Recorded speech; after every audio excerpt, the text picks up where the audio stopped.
Pues son las 10 de la mañana y buenos días a todos y bienvenidos a nuestro centro webinar Fibrosis Quística, Presente y Futuro. En el webinar de hoy acompañaremos a la doctora Pilar Guatibonza, subdirectora de reporteo médico en Centogene, y durante este webinar Pilar nos dará una introducción a la fibrosis quística, describirá el proceso diagnóstico de pacientes con fibrosis quística, hablará sobre variantes genéticas detectadas y sus implicaciones clínicas y nos compartirá información sobre el ensayo clínico de Centogene en fibrosis quística. En caso de tener alguna pregunta, por favor escríbanlas en el chat para poder revisarlas al finalizar la presentación. Este webinar promete mucho, así que comencemos. Adelante, Pilar. Muchas gracias, Luis, por la introducción. Gracias a todos por acompañarnos hoy en este webinar. Hoy entonces vamos a empezar, vamos a hablar de la fibrosis quística eh, y vamos a tener este tipo de contenido durante nuestra presentación. Vamos a empezar por introducción, luego vamos a hablar un poco de la fisiopatología, de diagnóstico y finalmente vamos a hablar del tratamiento y las conclusiones. Bueno, en cuanto a la introducción, la fibrosis quística es una enfermedad multisistémica producida por mutaciones que afectan dos alelos, un alelo heredado materno y otro alelo heredado paterno, en el gen CFTR, produciendo una disfunción en la proteína CFTR. Esta es una proteína que ejerce una función transportadora de canal de cloro selectivo. Esta proteína está localizada en los epitelios del tracto respiratorio, principalmente en la parte apical de las células, en los cilios. También está ubicado en páncreas exocrino, en el intestino, sistema hepatobiliar y glándulas sudoríparas exocrinas, haciendo que toda la sintomatología sea multisistémica. Vamos a ver entonces que anomalías en el gen CFTR nos va a producir alteraciones en la proteína CFTR y por tanto vamos a tener una alteración en la composición iónica de distintas secreciones en los lugares del cuerpo en los que se expresa esta proteína. De acuerdo a la incidencia, tenemos que la incidencia va a variar de acuerdo al grupo étnico. Tenemos una incidencia en promedio de 1 en 3.200 recién nacidos vivos en el norte de América y también en el norte de Europa. Sin embargo, en africanos la incidencia es un poco más baja, es 1 en 15.000, y en asiático-americanos ya la incidencia es aún mucho menor, alcanzando a 1 en 31.000. El número de personas en el mundo diagnosticadas con fibrosis quística alcanza a 70.000 y la frecuencia de portadores pues ronda 1 en 28 en lugares como norte de Europa, norte de América y Canadá. En cuanto a, en cuanto a la función y en cuanto a las mutaciones del CFTR, tenemos que se han descrito a la fecha más de 2.000 variantes. La variante más frecuente es la delta F508, que está presente hasta en el 90% de los pacientes a nivel mundial, distribuido en un 50% pacientes que tienen esta variante a nivel homocigoto, y el siguiente 40% vamos a ver que está representado por heterocigotos compuestos con otras variantes, por ejemplo, estas que observamos acá, G551D, corresponde entre el 1 y al 3% de los pacientes. La W1282X también corresponde entre el 1 al 3% y generalmente se encuentran compartiendo genotipo con la delta F508. En cuanto a la sobrevida, vemos que ha pasado algo bastante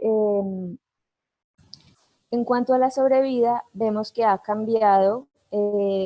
Antes, en los años de 1970, la sobrevida rondaba alrededor de los 10 años, 7 años, y posteriormente en 1985 alcanzó a llegar a 25 años. Actualmente la sobrevida es de 40 años y esto se debe a los medicamentos que los pacientes tienen acceso, ya sean mucolíticos, antibióticos, corticosteroides y también el tratamiento médico multidisciplinario. También tenemos que la mayor causa de mortalidad y morbilidad en esos pacientes son las infecciones crónicas y la diabetes, Estas son las complicaciones más comunes y estas son las complicaciones que debemos evitar para tratar de tener una sobrevida prolongada en los pacientes. También hay que tener siempre muy en cuenta las infecciones, por ejemplo, los estafilococos meticilino resistentes y también las pseudomonas forman parte de bacterias que pueden estar presentes en los pacientes con fibrosis quística. Bueno, en cuanto a la fisiopatología, vamos a explicar primero qué ocurre con el canal de manera normal. Acá tenemos en la izquierda el dogma central de la biología molecular, entonces tenemos el gen que va a codificar para un RNA mensajero y este RNA mensajero va a pasar posteriormente a codificar, a transcribir una proteína. Entonces lo que tenemos es la célula, acá tenemos una célula, dígase del epitelio del tracto respiratorio o epitelio del tracto gastrointestinal, y lo que vamos a tener es que este canal va a estar localizado en la zona apical, en los cilios. Y este canal es un canal de tipo ATP Binding Cassette activado por AMP cíclico. Acá vemos una representación bastante simple, pero lo que ocurre acá es que este canal se va a abrir para poder dar paso al cloro. El cloro usualmente está unido con el sodio, pero para poder atravesar las membranas celulares tienen que separarse. Así que vamos a tener un canal separado para el cloro, que sería el CFTR, y otro canal separado para el sodio. Vemos entonces que lo que ocurre de manera normal es que se abren estos canales e ingresa el cloro por su respectivo canal, también ingresa el sodio por su respectivo canal, y lo que vamos a hacer, vamos a ver es que estos canales van a regular la concentración tanto a nivel intracelular como a nivel extracelular. A nivel extracelular lo que tenemos sería aquí los cilios, y entonces lo que teníamos acá encima de los cilios serían todas las secreciones, de la secreción de la parte pulmonar o una secreción biliar, por ejemplo, o secreción del páncreas. Entonces estos canales van a regular como tal el paso de estos iones y van a hacer, por ende, que aumente o disminuya la concentración de iones en la parte extracelular. Así que por este motivo se debe que los pacientes tengan un incremento en la concentración de cloro y sodio a nivel de la piel. Por esto ocurre que los pacientes tienen una alteración en la prueba del sudor. ¿Qué ocurre entonces cuando tenemos el CFTR alterado? Lo que ocurre acá entonces es que hay, como ustedes ven en la parte extracelular, acá donde está ubicado el moco sobre las células ciliadas, tenemos bastantes iones y la idea es que estos iones deben atravesar, entrar a cada una de las células para generar un equilibrio. Sin embargo, el canal, la proteína, tiene alguna anomalía, alguna alteración y no permite el ingreso o la salida del cloro. El sodio sí podría pasar, pero generalmente ellos van siempre juntos, van siempre de la mano. Así que si hay algún bloqueo y no se permite la entrada del cloro, va a haber una reducción de las moléculas de cloro a nivel intracelular, pero una gran cantidad de moléculas de cloro a nivel extracelular. En cuanto a la fisiopatología molecular del canal de cloro, ya hemos visto que este canal regula la composición iónica de las secreciones y también se han descrito 6 tipos de categorías de acuerdo a las consecuencias sobre la función proteica del canal. Tenemos que las clases 1 a la clase 3 son las que van a generar y van a predecir un fenotipo más severo de fibrosis quística. Ustedes ven que los recién nacidos, hay algunos recién nacidos que pueden debutar con incluso hilo meconial, 10 al 20% de estos pacientes presentan hilo meconial. Sin embargo, hay otros pacientes que van a presentar un espectro de la enfermedad mucho más leve. Son pacientes que pueden debutar hacia los 30 años únicamente con azospermia, únicamente con infertilidad, y esto es debido al tipo de anomalía molecular que tienen en el CFTR. Entonces lo que observamos es que en la clase 1 se describe allí ausencia de síntesis de la proteína como tal, es decir, no hay nada de proteína CFTR. Esto quiere decir entonces que es una enfermedad que va a aparecer de manera temprana y va a afectar gravemente al paciente. Esta se produce por mutaciones que van a ser mutaciones severas, como por ejemplo G542X, W128X. Entonces son mutaciones que producen un codón de stop y por ende van a producir un CFTR muy corto que a la larga se va a endocitar o se va a fagocitar en retículo endoplasmático y finalmente no va a poder llegar a la membrana celular a ejercer su acción. Por esto, este es el fenotipo más grave, más severo que hay de la fibrosis quística. Afortunadamente la prevalencia es baja, es del 10%, y hay algunos medicamentos que pueden ayudar a controlar a los pacientes que tengan este tipo de mutaciones y que se puedan detectar de manera temprana. La clase 2 se refiere a un defecto en el tráfico. ¿Qué ocurre? Está la proteína, entonces empezamos desde el principio, está el gen, que el gen se va a pasar a RNA mensajero y luego ese RNA mensajero va a pasar a ser una proteína. Cuando tenemos la proteína no solamente tiene que formarse, tiene posteriormente que plegarse para poder generar su función. Recordemos que este es un canal, es decir, esto no es algo plano, esto es una molécula tridimensional en el espacio y necesita un plegamiento exacto para poder funcionar correctamente.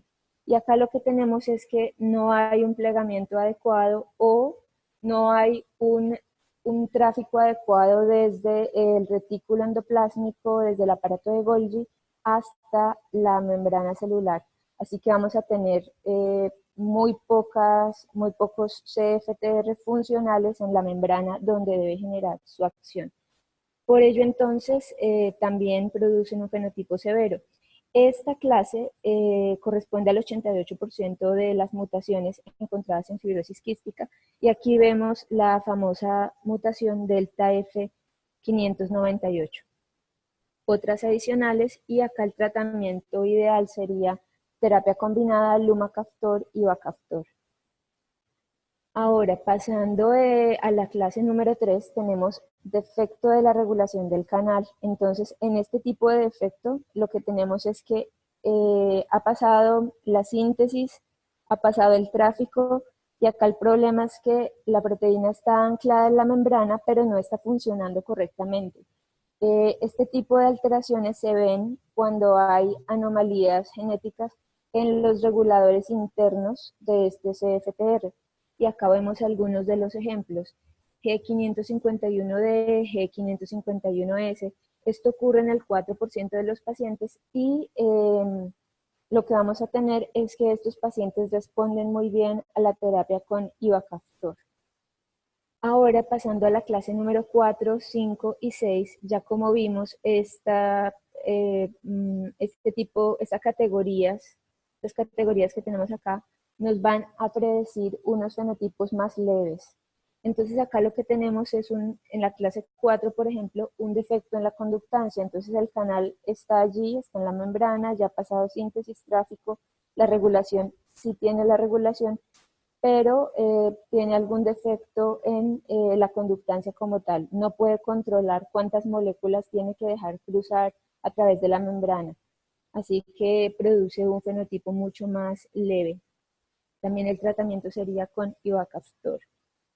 En cuanto a la síntesis reducida, acá también claramente vemos que hay una cantidad como tal menor de la proteína en la membrana celular, pero está funcionando adecuadamente. El problema es que son pocos, pero bueno, están funcionando bien. Así que lo que vamos a tener entonces es unos síntomas mucho más leves. En la clase número 6 vamos a ver una inestabilidad de la proteína, así que los CFTR que se forman van hasta la membrana, funcionan, pero se recambian rápidamente. ¿Eso qué quiere decir? van, funcionan no el tiempo que deberían funcionar, no la vida media que la proteína debería funcionar, se recambia más rápido. Así que tiene etapas en las que está funcionando bien, ya luego ese canal se daña, se agota y tiene que ser reemplazado por otro.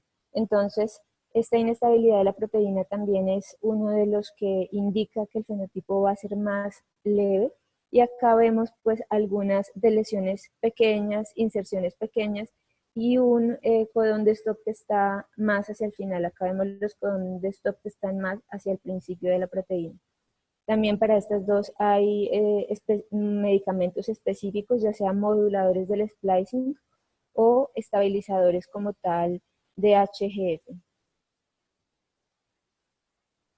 En cuanto a la clínica de la fibrosis quística, tenemos que la fibrosis quística puede debutar de muchas maneras dependiendo de la mutación que tenga el paciente, de otros genes que exprese y como ustedes saben, podemos encontrar pacientes que tengan un fenotipo más hacia la pancreatitis, pacientes que tengan un fenotipo que sea más pulmonar, con bronquiectasias, con enfermedades respiratorias a repetición, con cultivos de secreción respiratoria que apuntan pues a una fibrosis quística, pero también es muy importante mencionar la diabetes mellitus y el síndrome metabólico relacionado con CFTR.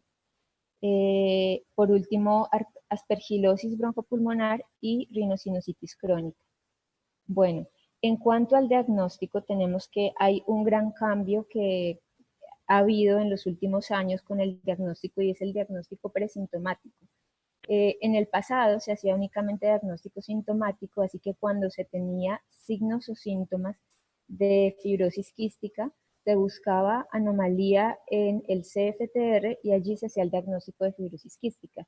Esta es una buena manera, es una manera adecuada, pero si tenemos el acceso a tamización neonatal, screening neonatal, es mucho mejor, se puede controlar la enfermedad, se puede dar el tratamiento a tiempo y evitar toda la morbimortalidad que la fibrosis quística acarrea.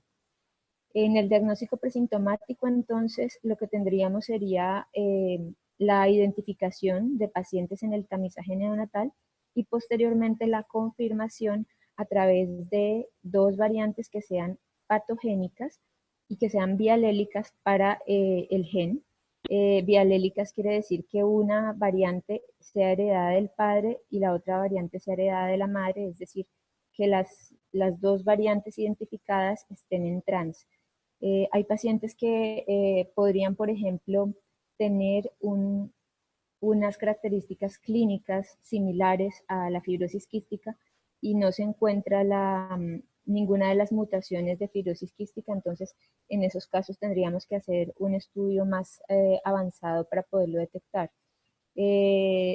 La iontoforesis con poliocarpina es una de las herramientas de los pilares importantes cuando aún no se tiene acceso a la prueba molecular y en el pasado se decía que se debería tener dos iontoforesis con pilocarpina en dos oportunidades distintas, anormal de más de 60 miliequivalentes por litro, pero ya actualmente se está trabajando con tan solo una, más los síntomas, ya sean diarrea, esteatorrea, tos crónica, infecciones a repetición o falla del medio. Bueno, la fibrosis quística es una enfermedad que tiene un amplio panorama y un amplio espectro de anomalías clínicas que van síntomas respiratorios, síndromes perdedores de sal, al tener alterado el CFTR, la proteína como tal, vamos a tener que los pacientes pierden mucha sal y cloro. Estos pacientes tienen que estar correctamente hidratados en climas que son secos o en climas que son demasiado calientes para evitar la deshidratación. Hay otros pacientes que tienen más predominio de síntomas gastrointestinales y hay otros pacientes que pasan la vida como una persona normal y solamente se encuentra que tienen mutaciones en el CFTR cuando se dan cuenta que tienen infertilidad y allí en la valoración de infertilidad pues se diagnostica la azoospermia obstructiva.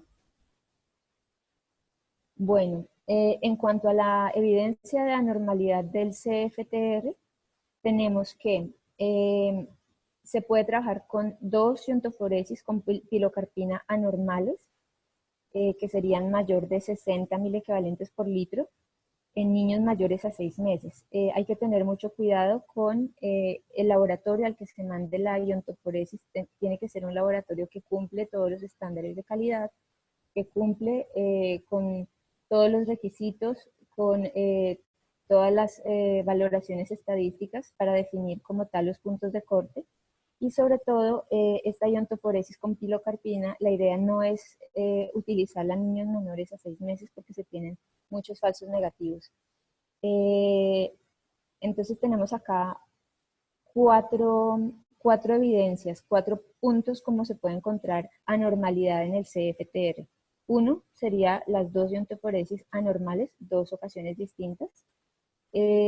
Dos, el segundo punto sería identificación bialélica de variantes patogénicas en el gen. El tercero sería potenciales nasales transepiteliales anormales. Y por último, el apoyo del test genético con los biomarcadores. El diagnóstico de fibrosis quística entonces estaría dado con uno o más signos o síntomas clínicos, más la evidencia de anormalidad en el CFTR, que puede ser cualquiera de estos. Solamente uno hace el diagnóstico, es decir, si se tienen síntomas más 2 iontoforesis anormales, se haría el diagnóstico. O si se tienen síntomas más la prueba molecular, o si se tienen síntomas más potenciales transepiteliales anormales.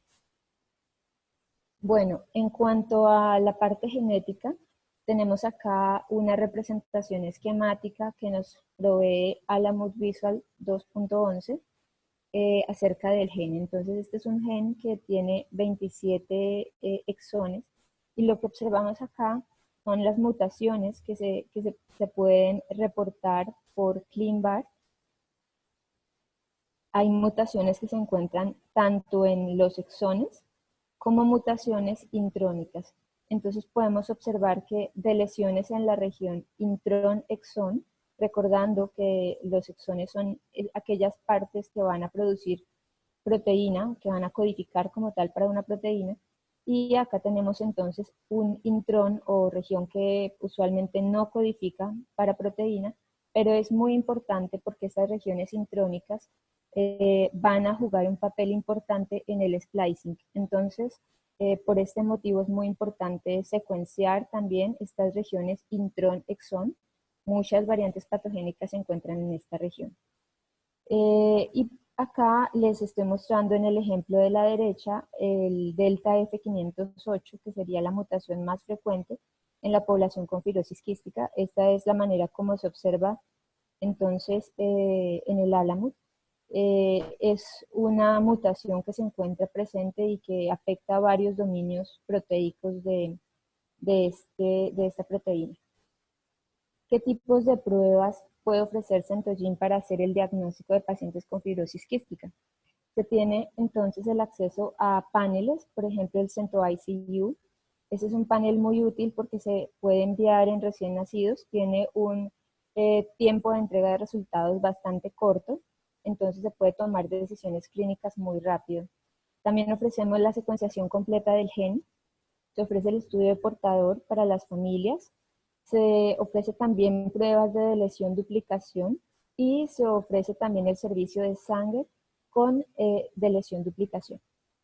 Bueno, acá observamos el número de probandos, el porcentaje de probandos con fibrosis quística que puede ser diagnosticada por cada una de las técnicas genéticas mayores. Por secuenciación podemos encontrar, por ejemplo, 97 a 98% de los pacientes. Y por análisis de lesión duplicación encontramos un 2 a 3% de los pacientes. Y esto ocurre porque muchas veces se tiene una variante que es patogénica, missense, en uno de los alelos, y se cree entonces que el paciente tiene síntomas y que solamente es portador de una variante. Pero lo que ocurre es que hay heterocigosis compuesta entre una mutación que es missense, detectada por esta prueba de secuenciación, y una de lesión o duplicación en el otro alelo. Esto pues tiene un porcentaje más bajo, pero aún puede ser posible que se encuentre en cada uno de los pacientes. Estos son los tipos de variantes que se pueden encontrar. Entonces lo que observamos es que se pueden encontrar todos los tipos de mutaciones en el gen de la fibrosis quística. La mayoría son missense nonsense, pero también se encuentran de lesiones pequeñas, de algunos de un nucleótido, de un par de bases. Se encuentran mutaciones de splicing también, y por eso es muy importante revisar la región intron-exón.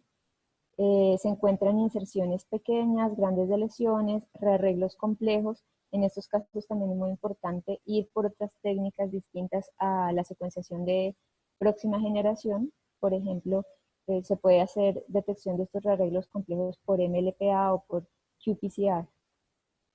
También tenemos algunos porcentajes de pacientes con fibrosis quística que presentan mutaciones en regiones reguladoras, específicamente en la región 5' UTR o en la región 3'. Allí en regiones que son reguladoras y aún no codificantes, ahí podemos encontrar también la causa molecular de la enfermedad de estos pacientes.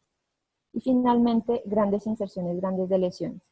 Eh, en el CentoMD también hemos encontrado pacientes con la misma distribución. La mayoría de los pacientes presentan alteraciones de tipo missense.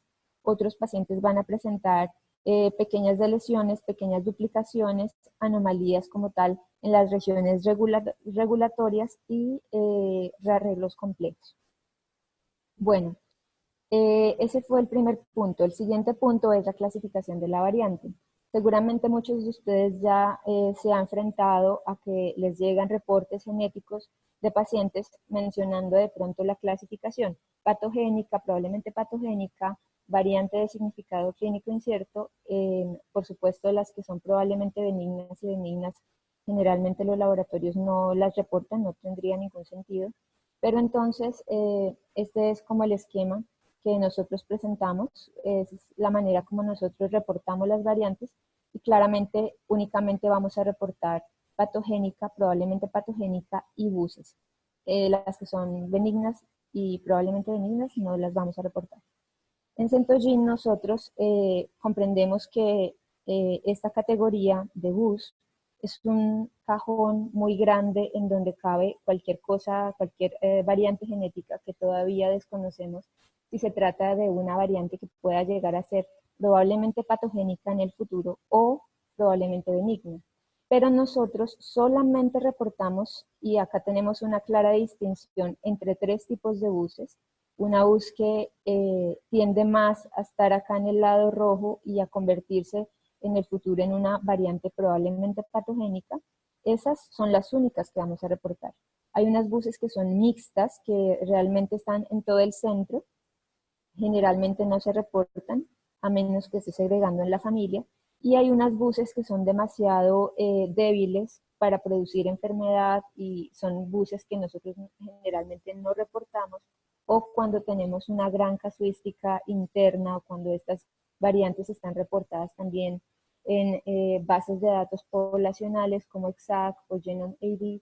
Esas variantes no las vamos a reportar si están presentes en muchos homocigotos en la población, porque se tratará entonces de variantes que son probablemente benignas. Pero seguro muchos de ustedes han recibido reportes genéticos de pacientes que tienen clínicamente fibrosis quística y se reportan variantes BUS. Cuando ustedes reciben pacientes con variantes probablemente patogénica y patogénica, ya está claro, no hay ninguna duda, el paciente tiene como tal la enfermedad. Pero acá, cuando ustedes reciben una variante con BUS, lo que hay que hacer es, el diagnóstico genético no ha terminado ahí, sino también dependemos de la retroalimentación por parte de los clínicos, de la evaluación del paciente y de la historia natural de la enfermedad. Esto nos permite en el futuro clasificar estas buses en probablemente patogénicas o categorizarlas luego a probablemente benignas. Bueno, en cuanto al tratamiento, tenemos que el tratamiento de la fibrosis quística se va a centrar en la prevención. Y la prevención se trata básicamente de tener estrictas técnicas de limpieza de las vías aéreas. Entonces se trata de hacer fisioterapia respiratoria por lo menos 2 o 3 veces al día. Se trata de mantener hidratada las secreciones bronquiales con solución salina hipertónica. Se trata de tener inmunizaciones, incluyendo la del virus sincitial respiratorio, los antibióticos que pueden ser profilácticos o no, esteroides tópicos si se considera clínicamente la necesidad, otros agentes antiinflamatorios y por supuesto pues algunos medicamentos claramente ya descritos como Dornasa alfa, Ivacaftor, terapia combinada de Ivacaftor, Lumacaftor, enzimas pancreáticas, el uso de oral para prevención de la obstrucción biliar.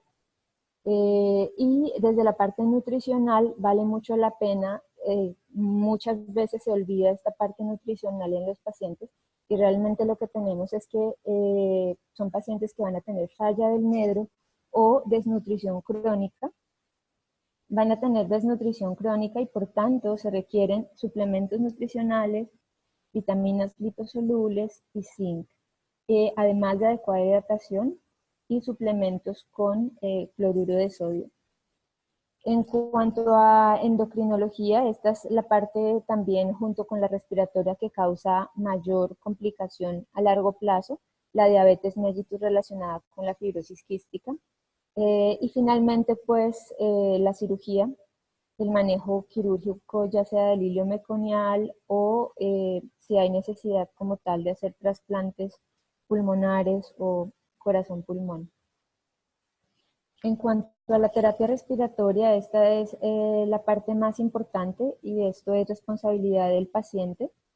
Se ha encontrado que los pacientes con fibrosis quística no deben compartir los dispositivos de terapia respiratoria ni siquiera cuando asisten a urgencias. Ellos deben llevar sus propias cosas. Se debe hacer entonces limpieza de la vía aérea, que se recomienda mínimo 2 veces al día.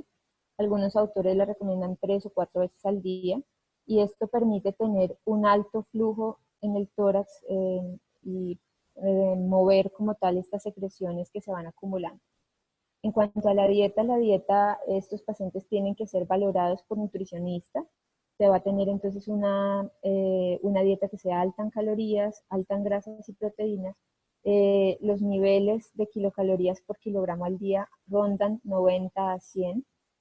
En cuanto a medicamentos, tenemos que los medicamentos básicos son estos, las enzimas pancreáticas, la Dornasa alfa, multivitaminas, pero como ya vimos en las diapositivas anteriores, los medicamentos también van a ser personalizados de acuerdo a qué tipo de mutación tiene cada paciente.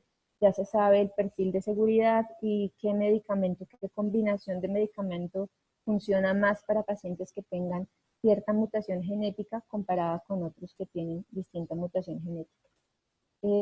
Algunos laboratorios que se deben hacer de rutina para evitar complicaciones y para hacer como tal el seguimiento del paciente.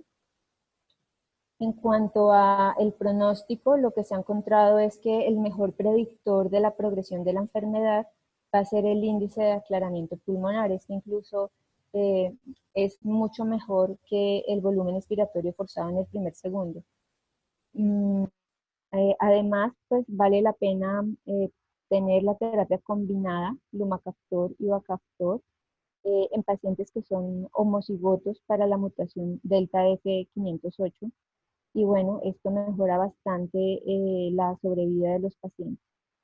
El pronóstico a largo plazo va a estar dado por el estado nutricional temprano, así como por el número de infecciones respiratorias que tengan estos pacientes. A mayor número de infecciones respiratorias, el pronóstico se va a hacer un poco más sombrío y allí es cuando vamos a tener la fibrosis como tal pulmonar y vamos a tener la insuficiencia respiratoria, que sería el peor momento, el peor estado que no quisiéramos tener en nuestros pacientes y por tanto hay que hacer medidas de prevención. En cuanto a los biomarcadores, tenemos que estas son sustancias que nos van a permitir 4 cosas básicamente. Los biomarcadores nos van a permitir hacer una evaluación de riesgo del paciente, nos van a permitir también hacer detección temprana, diagnóstico y estratificación para el inicio del tratamiento y por último, monitoreo de la enfermedad del tratamiento. Entonces, lo que vamos a tener con los biomarcadores es que existen varios tipos de biomarcadores. Actualmente estamos investigando la cis-26-ceramida, que sería entonces una lipasa ácida. Este tipo de lipasa ácida hemos encontrado que está reducida en pacientes con fibrosis quística, y lo que hemos encontrado entonces es que los pacientes con fibrosis quística van a tener algunas sustancias, normalmente se encuentra, por ejemplo, en pacientes controles, en pacientes normales, digamos, eh, ciertos niveles. Y lo que vamos a encontrar con los biomarcadores, independientemente del nombre, son unas alteraciones en la cuantificación, ya sea un aumento o una disminución. Entonces, hemos encontrado que la C26-ceramida es un biomarcador bastante prometedor para la fibrosis quística. En cuanto al biomarcador ideal, nosotros estamos investigando distintos tipos de biomarcadores para la misma enfermedad, para la fibrosis quística, pero tenemos ciertos criterios para encontrar cuál sería el biomarcador ideal. El biomarcador, la definición como tal de un biomarcador sería un analito o sustancia que indica la presencia o ausencia de enfermedad, de procesos biológicos. La idea de este biomarcador es que deba tener una adecuada correlación con la manifestación clínica y el desenlace. Esto es que el biomarcador debe aumentar cuando tenemos un empeoramiento de la enfermedad y debe disminuir si se tiene un buen cuidado y si se tiene una buena terapia de la enfermedad. Tiene que ser confiable, tiene que ser una muestra clínica que sea de fácil obtención y debe reflejar progresión o empeoramiento de la enfermedad, efectividad de las medidas terapéuticas, y debe también ayudar a finalizar como tal el conocimiento en torno a la patogénesis de la enfermedad. ¿Cómo desarrollamos un biomarcador? Entonces tenemos una cohorte de controles y tenemos una cohorte también de pacientes con el fenotipo y con el genotipo establecidos, en pacientes que ya tienen caracterización molecular.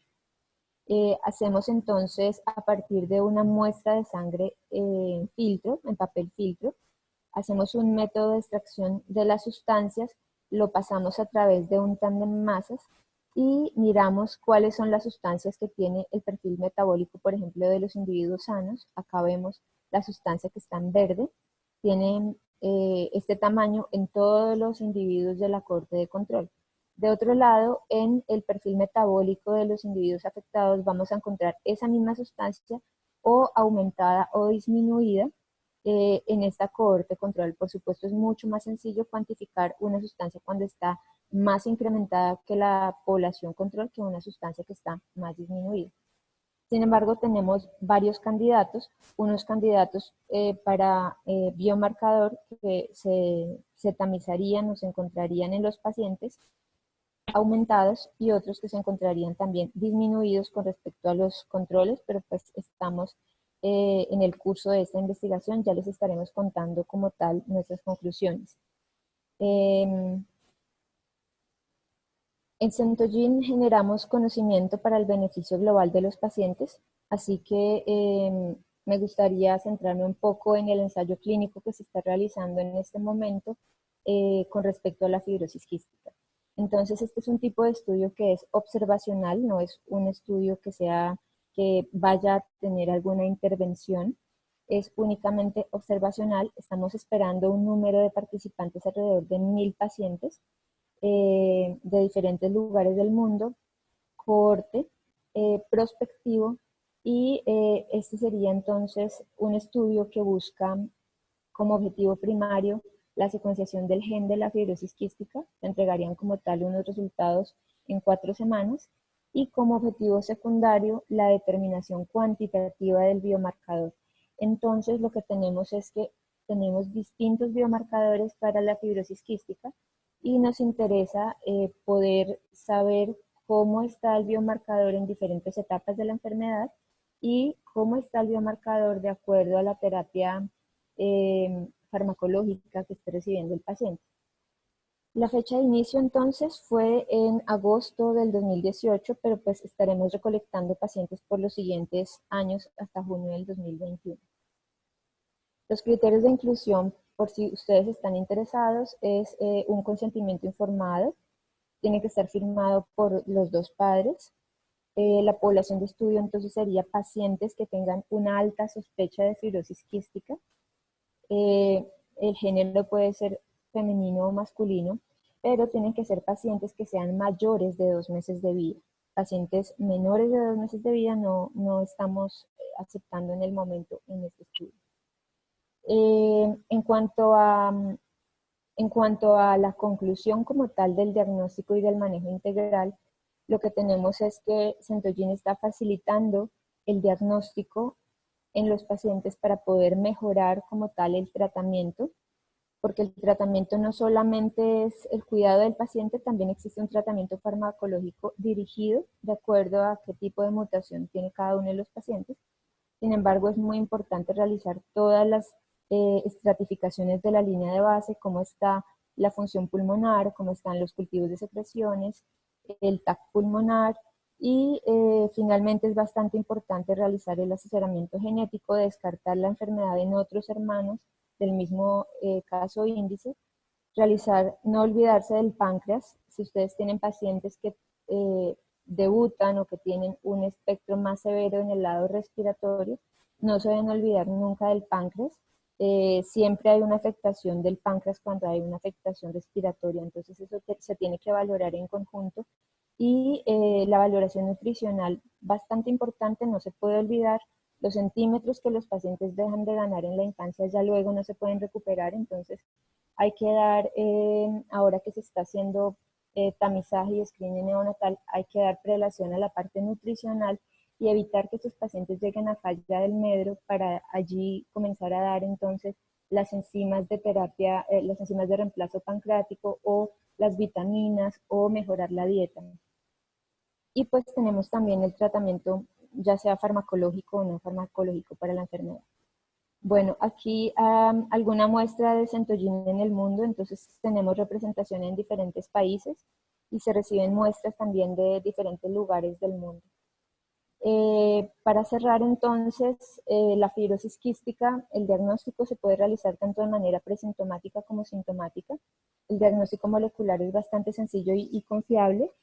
Nosotros estamos realizando a través de extracción del DNA en muestras de sangre en papel filtro, y allí entonces tenemos la disponibilidad de hacer tanto el molecular como el biomarcador. La fibrosis quística va a requerir entonces un manejo integral que sea interdisciplinario, asesoramiento y acompañamiento familiar van a ser claves para el paciente y para el grupo familiar. Y pues el C26 es un biomarcador bastante prometedor para la fibrosis quística, no solo para el diagnóstico, sino también para monitoreo de la progresión de la enfermedad.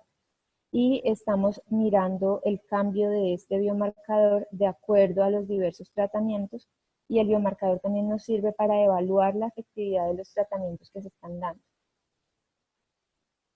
Bueno, muchas gracias por su interés y estoy atenta a las preguntas que haya por parte del auditorio. Perfecto, pues nuevamente Pilar, muchas gracias por, por compartirnos esta información tan interesante. Como comentamos, pues en en la barra de abajo, todos nuestros asistentes tienen un recuadro donde la sesión de preguntas y respuestas puede, digamos, ustedes pueden escribir sus preguntas y Pilar en estos momentos las estará contestando. Entonces, pues adelante Pilar, te dejo a que empieces a tomar las preguntas. Me preguntan acá cómo contactar si tienen pacientes en diferentes lugares del mundo. Pueden escribir a mi correo pilar.moreno@centogene.com y ya yo los estoy redireccionando a la persona de acuerdo a si ustedes necesitan la prueba como tal genética o si están interesados más en el clinical trial, en el ensayo clínico. Me preguntan también si se pueden realizar diagnóstico preimplantación en embriones producidos por FIV. Sí, se puede realizar el diagnóstico preimplantación. También se puede hacer el diagnóstico prenatal. Para el diagnóstico preimplantación necesitaríamos entonces el DNA o la célula para poder extraer el DNA y poder revisar qué tipo de anomalías se tienen. Y también se tiene el diagnóstico prenatal, por supuesto, en caso que no se haya hecho las técnicas de reproducción asistida. Me preguntan, mi hija ya está diagnosticada, pero no tenemos las pruebas genéticas. ¿Todavía se pueden realizar? Sí, las pruebas se pueden realizar. El Centogin recibe pruebas directamente de los médicos, así que en el caso de los pacientes que están escuchando esta charla, tendrían que contactar a su médico y a través del médico nosotros realizamos las pruebas, ya que Centogin no ofrece las pruebas directamente a los pacientes tienen que consultar a través de un médico y porque se necesita que el médico les dé el asesoramiento, que les explique el resultado, así que tienen que consultar a el médico de cabecera y el médico ya nos mandaría como tal la información, la orden y nosotros procederíamos a realizar secuenciación o realizar pruebas de deleción, duplicación, lo que el médico ordene. Me preguntan acá cómo hacemos para participar en el ensayo.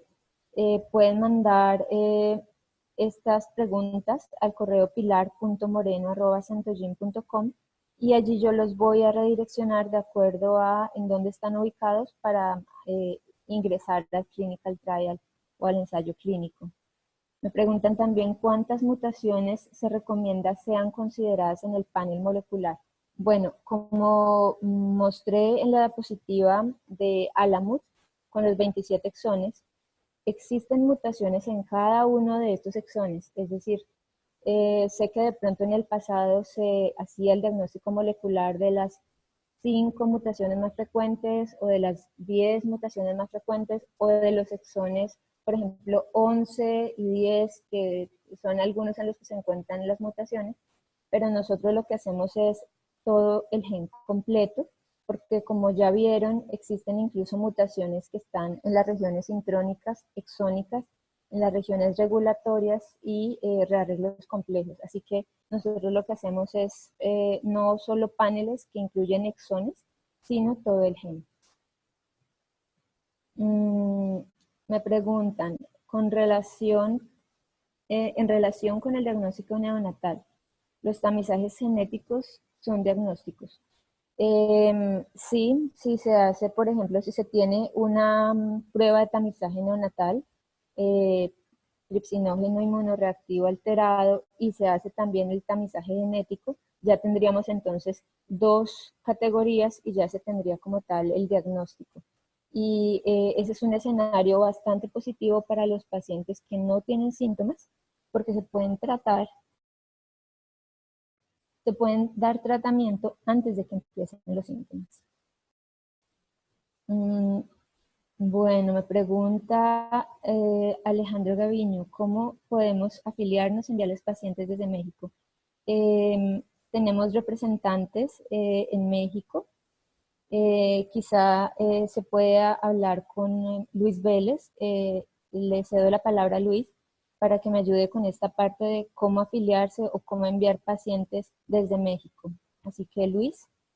Gracias, Pilar. Pues bueno, a todos nuestros asistentes, nuevamente les agradezco la participación tan entusiasta que estamos teniendo en esta sesión de preguntas y respuestas para, digamos, para toda Latinoamérica. En este caso, primero comentarles, porque sé que tenemos asistentes de Argentina, de Chile, de Colombia.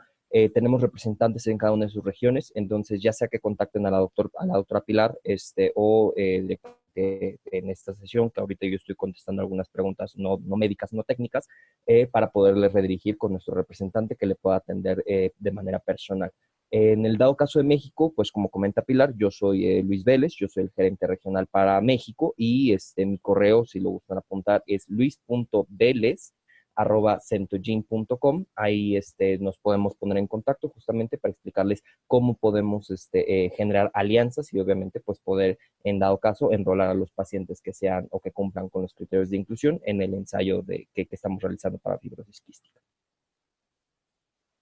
Listo, Pilar, no sé si quieras seguir contestando algunas de las Bueno, preguntas pendientes. tenemos otra pregunta. En Chile, si se está participando en este estudio clínico, y de ser así, detalles de contacto.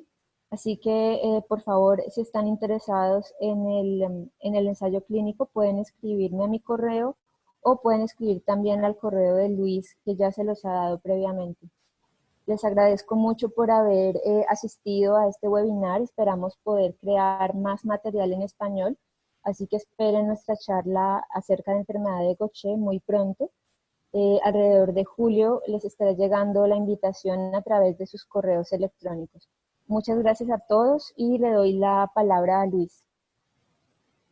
Perfecto, pues nuevamente a todos nuestros asistentes les agradecemos por haber participado. Pilar, muchas gracias por compartirnos esta información tan interesante y pues nuevamente agradecerles haber participado en este centro webinar. Esperamos que la información les resulte de gran utilidad para el diagnóstico de esta enfermedad.